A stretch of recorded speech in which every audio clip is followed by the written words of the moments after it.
x equals 3.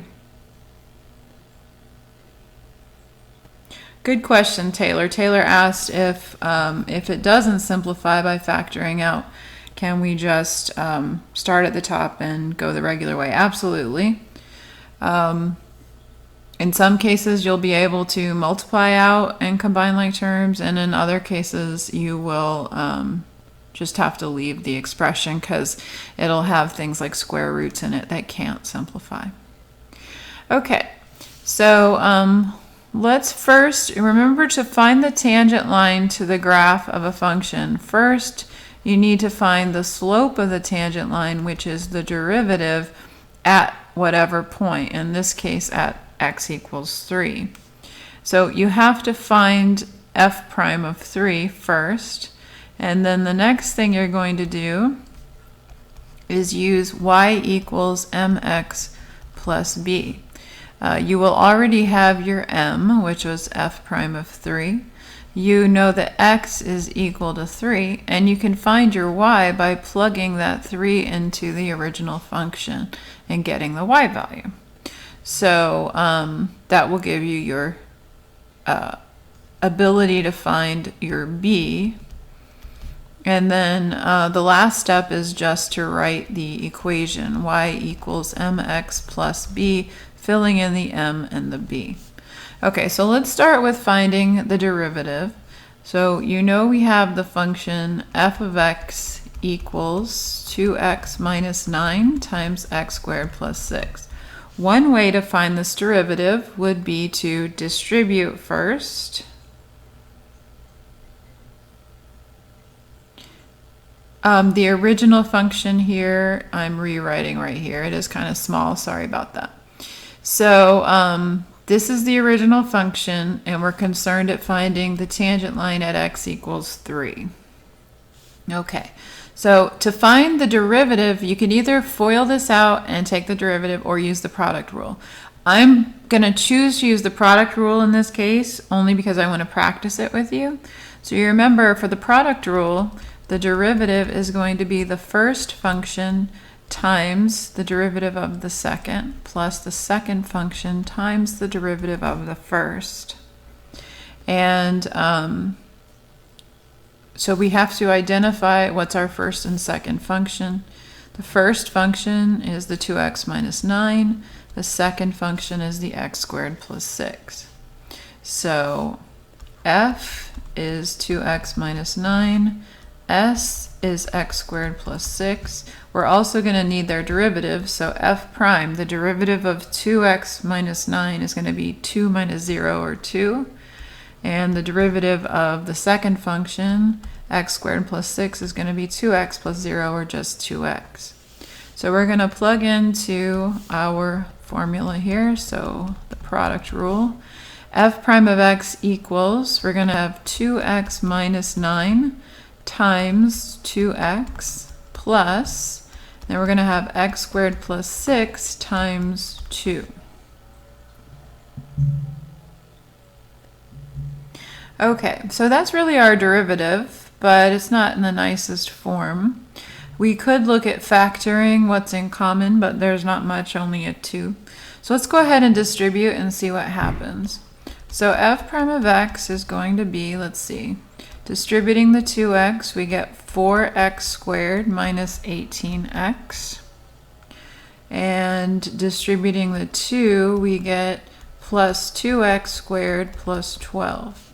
Combining like terms then, f prime of x is going to be 6x squared minus 18x plus 12. Okay, but remember, our first step is to find f prime of 3, because we want the slope at 3.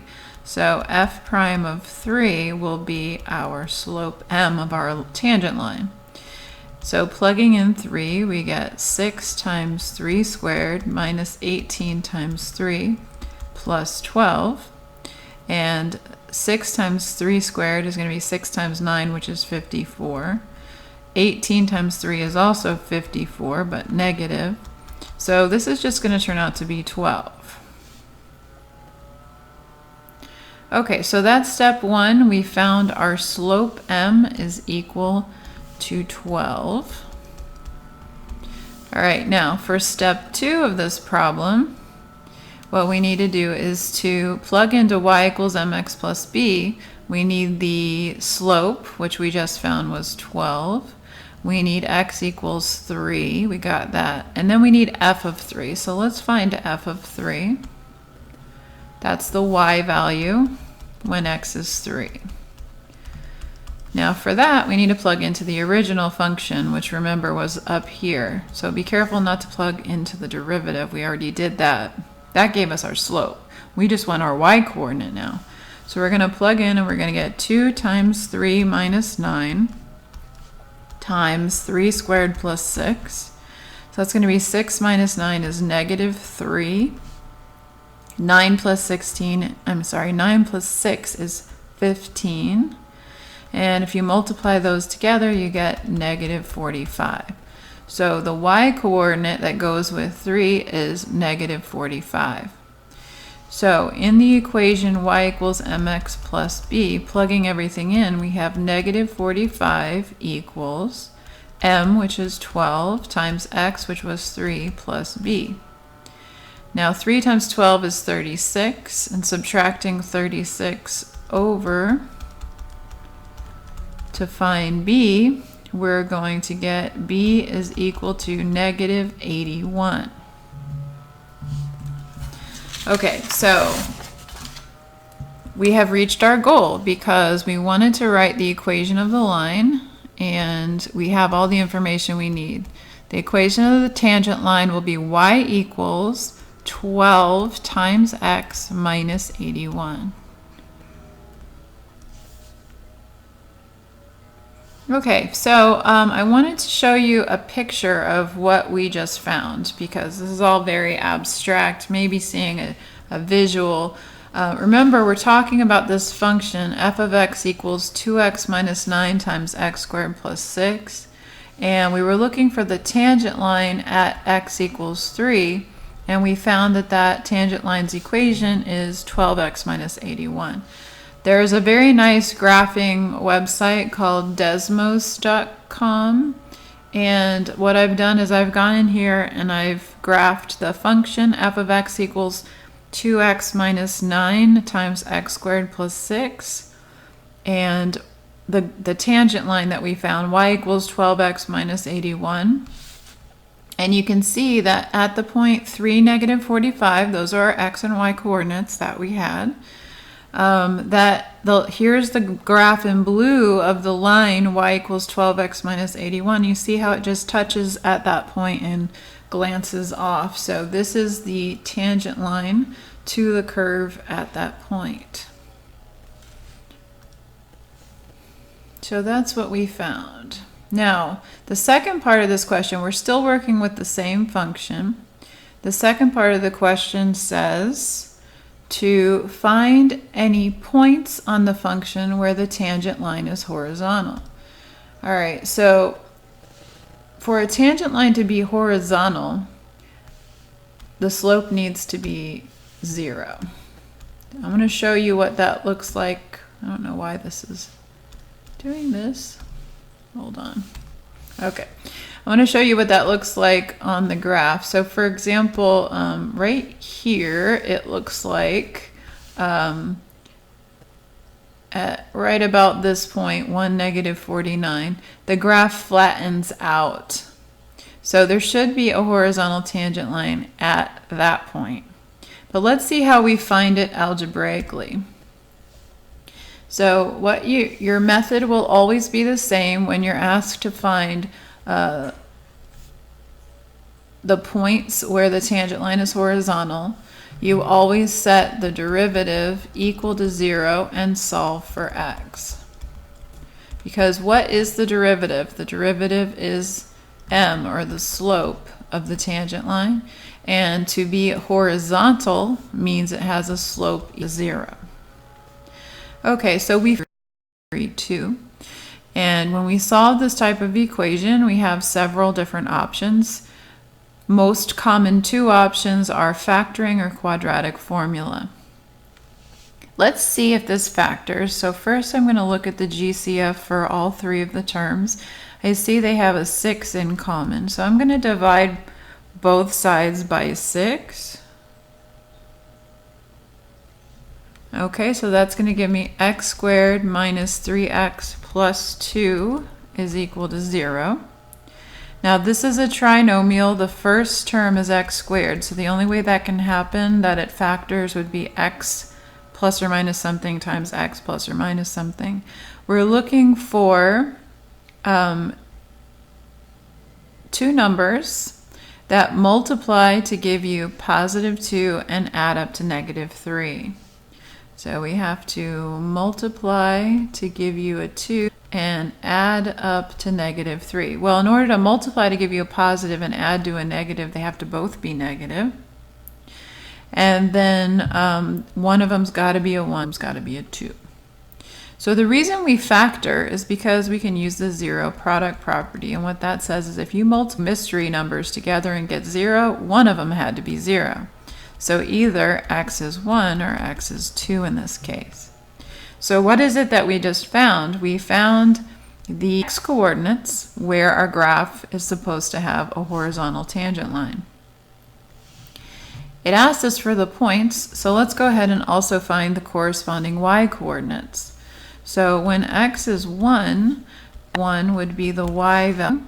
The original was 2x minus 9 times x squared plus 6. So we're going to have 2 times 1 minus 9 times 1 squared plus 6. So that would be f of 1 equals negative 7 times 7, which is negative 49. So one point where we have a horizontal tangent line is the point 1, negative 49. Oh, we just went offline again.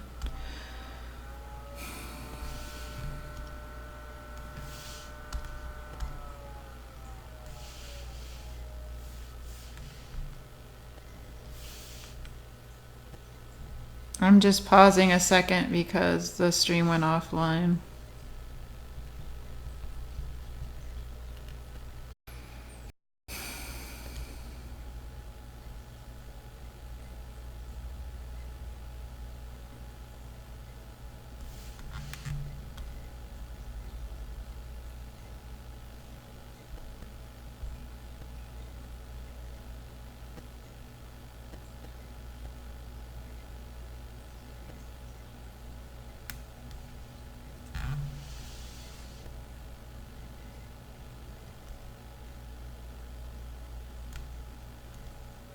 Okay, sorry about that, guys. So we should be going again. Fingers crossed. All right, so we found one point was the point x equals 1 and y equals negative 49. But there was also a second point that was a solution.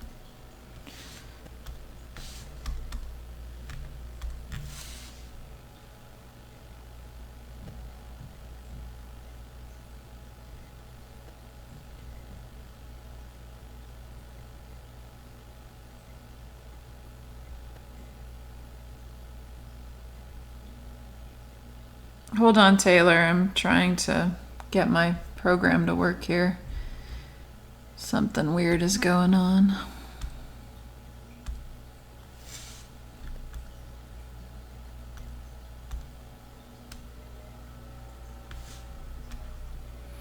Okay, so that was just one of the solutions. You're right. We can use the other one too. So if x is equal to 2, then f of 2 would 2 times 2 minus 9 times 2 squared plus 6. And at that point, we should also have a horizontal tangent line. So that's going to be, let's see, that's negative 5 and 10, so negative 50. The other pair of coordinates where we have a horizontal tangent line is 2, negative 50. And let me show you a picture of that one. All right, so if you zoom in a little bit on our fun, you have to distort it a little to kind of see these peaks and valleys here. But in any case, you can see at the point 1, negative 49, it flattens out. It actually turns around. And the same thing at 2, -50. This is going to be an important concept for us. We're going to be interested in where we have these peaks and valleys in the function and where we have these turns. So one of the things that we'll do a lot is find where we have horizontal tangent lines or slopes of 0. Okay, so that was the end of the supplement and 3.3. And now we're going to move on to section 3.4. And for section 3.4, we are going to do something called the chain rule.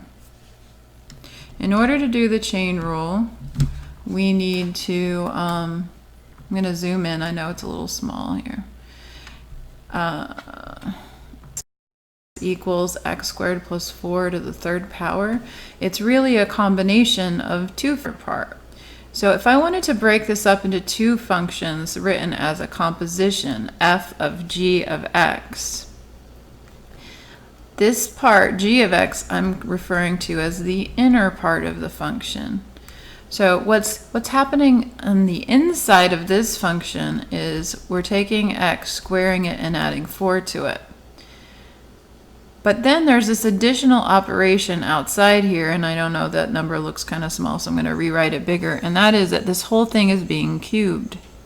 So you could think of this function m of x as being a combination of the function f of x equals x cubed and g of x equals x squared plus 4. Remember how to find f of g of x? We work with the innermost parentheses first, so that would be f of whatever g of x is equal to, which in this case is x squared plus 4. And then you're going to take that x squared plus 4 and you're going to put it into f. And remember, we're going to think of the x that we see in the f function not as an x, but as a placeholder, as a box. And whatever we're plugging in here is going into that box. So this is going to be x squared plus 4 quantity cubed. So you can see our function m of x is the same as if we find the composition of these 2 other functions. All right, so when we have a composition like that, we're going to need to use a different approach to taking a derivative. So it's important to be able to recognize those situations. So let's practice a little bit. All right, I'm actually going to come back to part A. Let's start with part B. All right, so the instructions say let y equal f of g of x. Rewrite each function as a composition of 2 simpler functions. But I'm going to add something else to this. Not only are we writing it as a composition of 2 simpler functions, but simpler functions for which we have derivative rules, because there are many ways to rewrite these functions as compositions, but we're only interested in formats for which we know how to take the derivative. That's kind of the point here. So, for example, for part B here, I'm not going to think of it as the square root of 4 minus x squared because we don't have a derivative rule for that. I'm going to think of it as 4 minus x squared raised to the 1/2 power. I'm always going to change any radical notation to exponent notation. Okay, and then so here we have an inner function and an outer function. And what we would like to do, according to the instructions, is break this down into g of x being our inner function and f of x being our outer function. So the yellow part is going to be our g. So g of x is the part inside 4 minus x squared, and f of x is going to be the part outside, which is something raised to the 1/2 power. But if it's f of x, then it's x to the 1/2 power. So our function y is what you get when you plug g into f.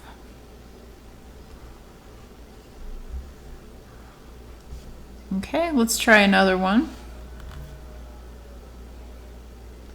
By the way, notice that individually we could take the derivative of each of these functions. We have rules for x to a power, so we could do that. All right. Now how about this one? So at home, jot down what you think the inner function g of x would be and what you think the outer function f of x would be. But for this one, y equals the cube root of 1 plus x cubed.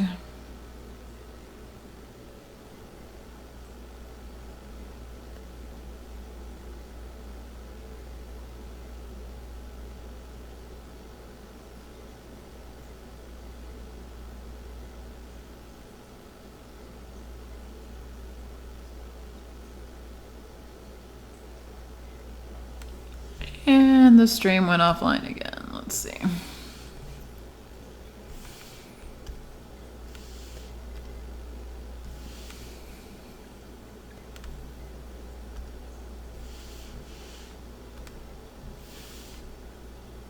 Well, it's back.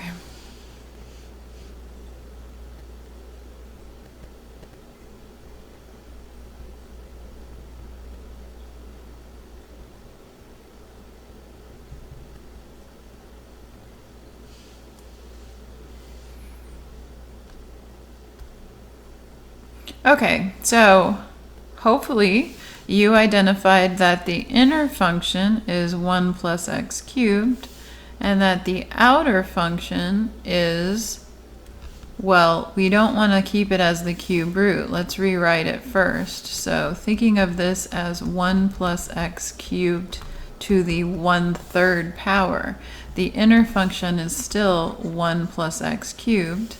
But the outer function is going to be the 1/3 power. So we would say that g of x, the inner function, is 1 plus x cubed, and f of x, the outer function, is when you take that unknown quantity x and raise it to the 1/3 power.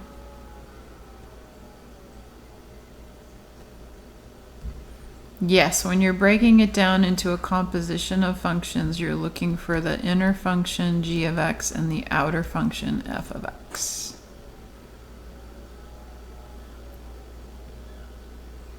Okay. All right, now let's go back over here and I'm going to look at part C. So for part C, what looks like it's the inner part of this function? What could we plug into another function? So you're looking inside of roots, parentheses,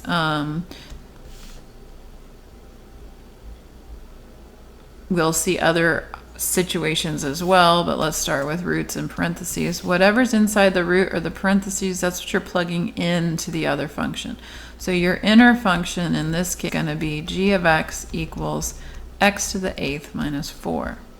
What would be the outer part of this function, f of x?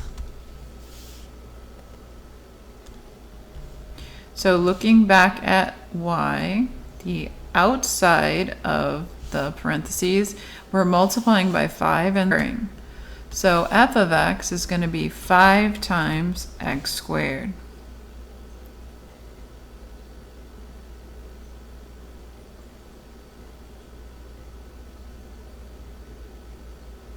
Okay, so in each of the cases B, C, and D, the situation was a power rule situation. But what if we have e to the x, but in this case, it's not an x, where we would normally have an x, we have a 0.04 to the x.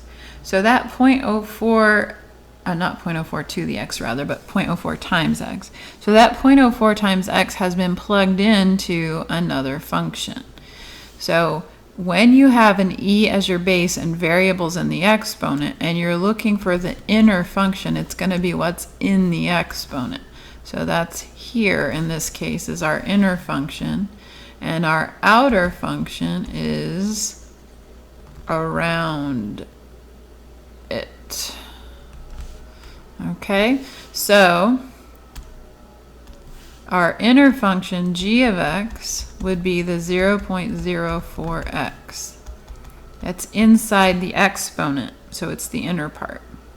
And then f of x, the thing we're plugging that into, takes that number and makes it the exponent for the expression 100e to the something, right? So when it's just x that we're plugging in, that's going to be an x there. And then if we were to compose the two again, we would plug this in for x. So this is our outer function. All right.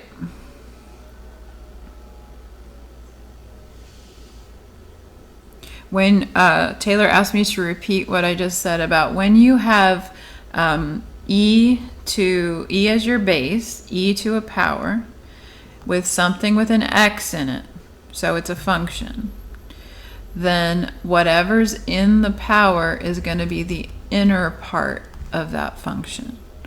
So if you're having to write it as f of g of x, your g of x is whatever's in the exponent. Your f of x is everything else.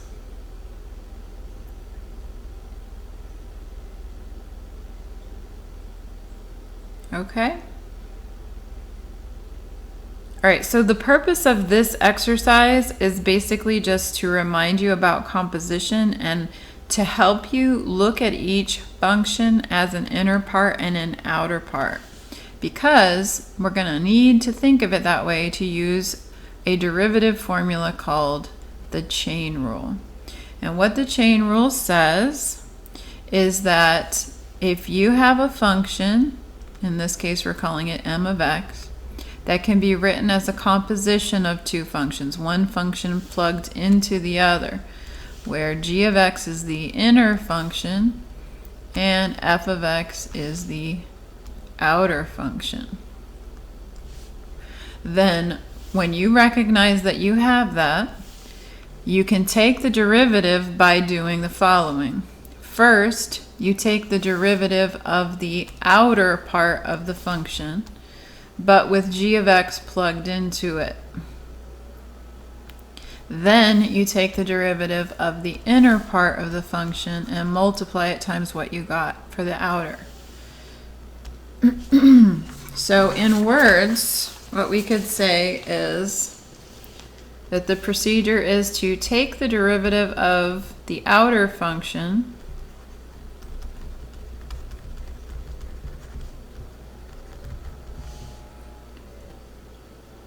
and multiply by the derivative of the inner.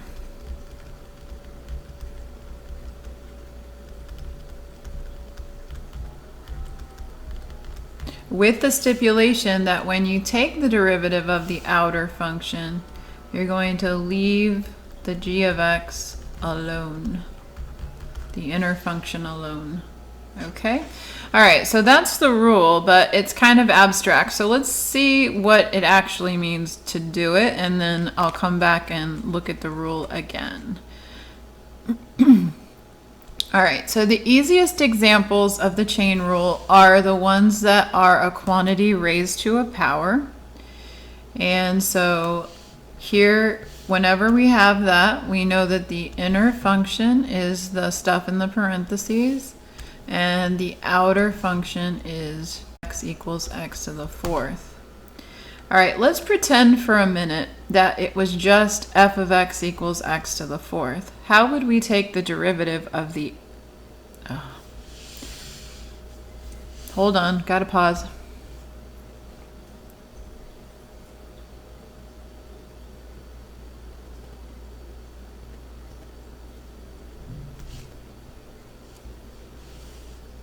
Okay, so I know we had an interruption, I apologize. All right, so the inner function was g of x equals 3x squared plus x. The outer part was f of x equals x to the fourth. Notice these are both types of functions that we have rules for differentiating, and that's important. If it had been that we were just taking the derivative of x to the fourth, we would have said, oh, okay, f prime of x equals 4x cubed, bringing the power out front and subtracting 1 from it. But it's a composition. So what we have to do is we have to treat it like it was just an x, even though it's not. Take the derivative of the outer part of the function, but then multiply it by the derivative of the inner part, 3x squared plus x. So f prime of x is going to be 4 times 3x squared plus 4 cubed. Just as if we're pretending that this is an x, even though that it's not. Okay, and then, but we're going to multiply to compensate for the fact that it wasn't an x. We're going to multiply times the derivative of the inner part, 3x squared plus x, the stuff that was there instead of x.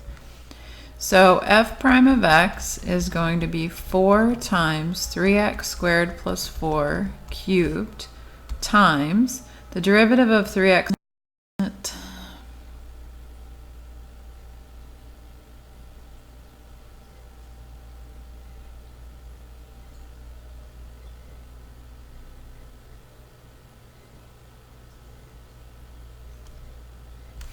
Okay, so the derivative rule said take the derivative of the outer function, the fourth power, and leave the 3x squared plus 4, the inner part, alone, and then multiply by the derivative of 3x squared plus x, which turns out to be 6x plus 1.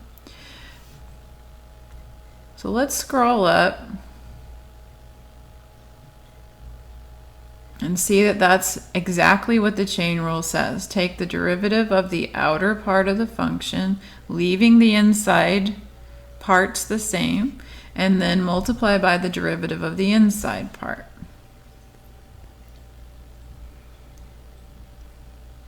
Okay, so let's try another one. That was the answer here. Or, you know, you could distribute the 4, but it's not necessary. Let's try this one. Find y prime if y equals 9 times x cubed minus 4 to the 7th. Now, by the way, one way to find this derivative would be to multiply x cubed minus 4 times itself 7 times, but obviously that's going to be a lot of work. So we're going to use the chain rule instead, because we can see here that we have an inner part of the function, and then we have this outer part of the function, right? Or in other words, if you want to think of it this way, g of x would be x cubed minus 4, and the outer part, f of x, would be 9x to the 7th power. All right, if it had been just 9x to the 7th, how would we take the derivative? We would bring the power out front and subtract 1 from it. So that would be 9 times 7x to the 6th. Or in other words, 63x to the 6th. Well, we're going to imitate this by taking the derivative of the blue, the outer part, but leaving the inner part the same. So y prime is going to be 9 times 7 times x cubed minus 4 to the 6th. Bring the power out front, subtract 1 from it. And then we have to compensate for the fact that this wasn't an x by taking the derivative of the inner part, x cubed minus 4, and multiplying by that.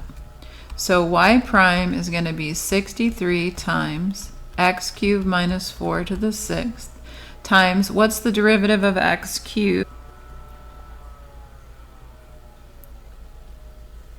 Oh, Taylor, are you not able to see the original function? The original function was y equals 9 times x cubed minus 4 to the 7th. So I identified the inner part as x cubed minus 4 and the outer part as the 9 and the power of 7. Okay, all right, so let me finish down here. So taking the derivative then, y prime is 63 x cubed minus 4 to the 6th times the derivative of x cubed is 3x squared. Derivative of negative 4 is 0, so we don't need that. Now 63 times 3, you should go ahead and multiply that out. So let's see, that's going to be 189. 189 times x cubed minus 4 to the 6th. So that's your answer here. Okay, and now in each of these cases we had it in a format that worked well for us, a quantity raised to a power. I want to show you some variations on that format and what to do in those situations. So here are some more derivatives for us to find.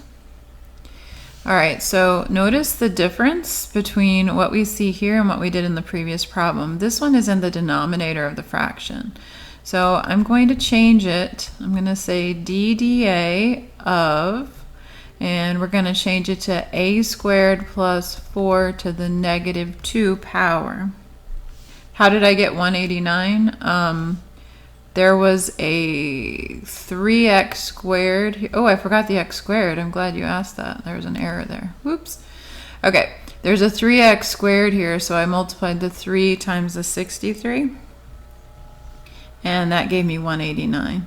But I was missing the x squared, so everybody make sure to add that back in. Okay. All right, so back to this one. So the derivative of, I can't take the derivative, there's no rule that we have for 1 over something squared, but there is a rule for just a power. So remember, we can take anything, any factor in the denominator, move it to the numerator, and make the sign negative on the exponent. But we still have something here that is not just an x or just an a. We have a squared plus 4 on the inner part of the function, and then we have this outer part of the function here. All right, so if you want to think of it this way, the f of x is like x to the negative 2. And the g, well, I should use a's here. F of a is a to the negative 2. G of a is a squared plus 4, the inner part. They are both functions we know how to take derivatives of, so that's important. So what you do is you pretend that it's just a to the negative 2 and use the power rule. Oops. I'm taking the derivative now, so I don't need to write DDA anymore. So I'm going to bring the power out front. That's negative 2. I'm going to leave the base alone, a squared plus 4, subtract 1 from the exponent, so negative 3. And then to compensate for the fact that it wasn't just an a in the base, we're going to multiply times the derivative with respect to a of a squared plus 4. So that's going to be negative 2 times a squared plus 4 to the negative 3 times the derivative of a squared is 2a. All right, but normally we don't like to leave negative exponents, so I would move this negative power back down to the denominator, and negative 2 times 2a is negative 4a.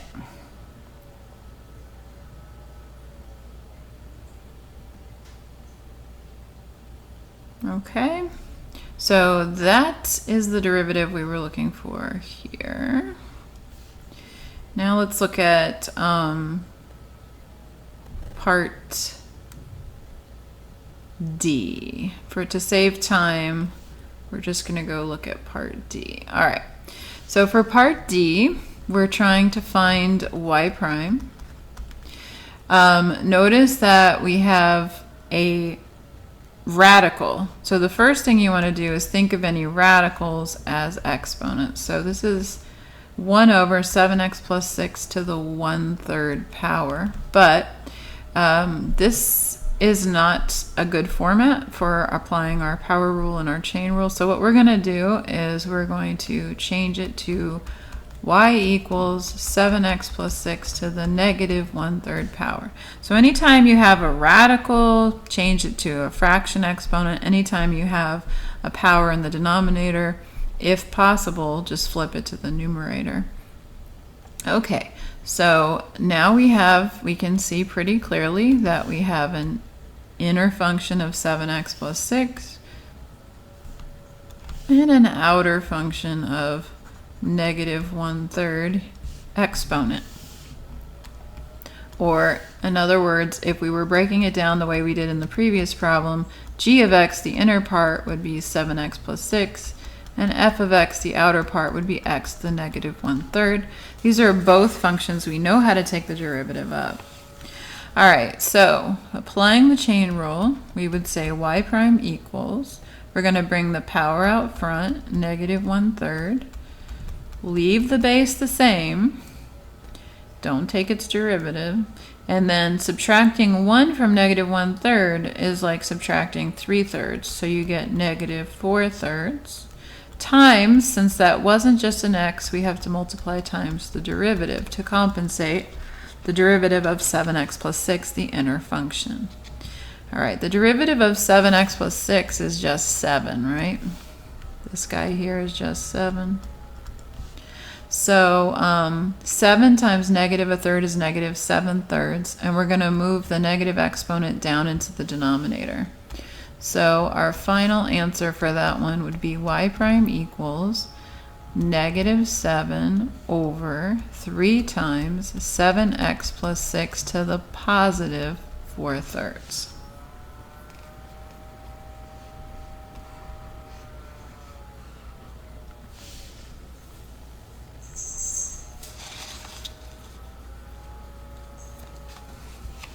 Okay, so let's just make a note. When we have a radical, rewrite as a fraction exponent, also called a rational exponent. And when we have power in the denominator,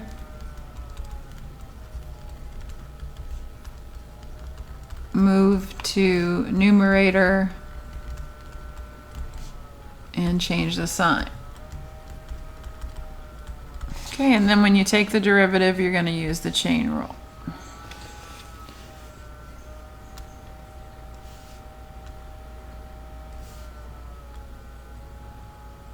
Okay, so all of the problems that we've worked so far have used what is sometimes referred to as the general power rule, which is when you apply the chain rule to the power rule. So if instead of having just x to the n, we know the derivative of x to the n is n times x to the n minus 1.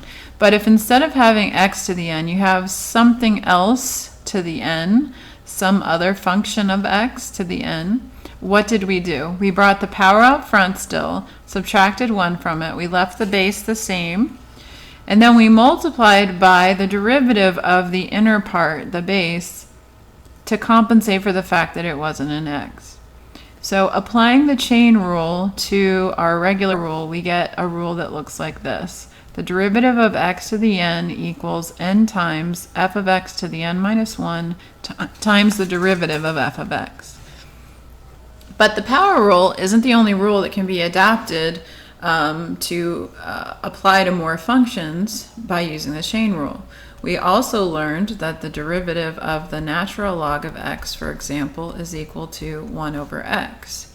So if we apply the chain rule, we get this new version of it, where if we have the inner part of the function is f of x instead of just x, and we're taking the natural log of that, then we can take the derivative by still taking the reciprocal, putting 1 over x, in this case 1 over f of x, and then since it wasn't just an x, multiply times the derivative of f of x. And the same thing for our rule for the derivative of e to the x. The derivative of e to the x is just e to the x. But if we have a composition of functions where one function is plugged into another, we have to use a chain rule. So if you have the derivative of e to something other than an x, f of x, then you're going to say derivative of e to the something is e to the something times the derivative of f of x to compensate for the fact that it wasn't an x. So notice how in each one of these we have to multiply by the derivative of that inner function in order to compensate for it not being an x. So let's try an example of one of these scenarios. All right, so here we have the derivative of e to the 2x And so this fits the format of the derivative of e to an f of x power. So normally when we take the derivative of e to the x, we just get e to the x. So when we take the derivative of e to the 2x, we just get e to the 2x. But we have to multiply by the derivative of the 2x. Now the derivative of 2x is just 2. So we have e to the 2x times 2, although we usually write that as 2e to the 2x.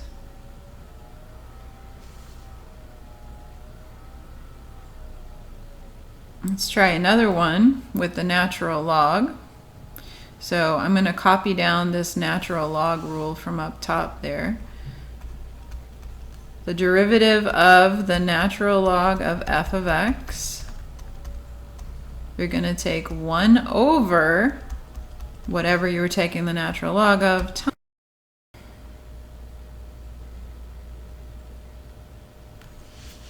We having problems again?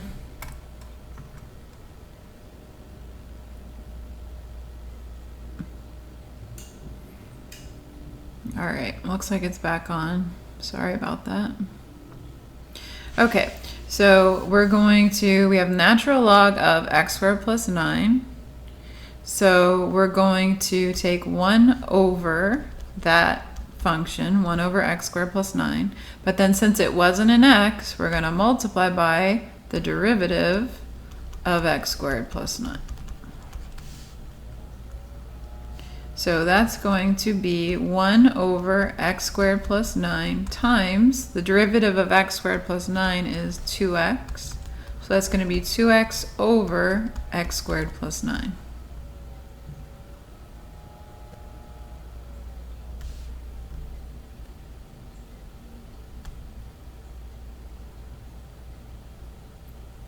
Okay, so this is how you deal with having e to a power and taking its derivative, or the natural log of something other than an x.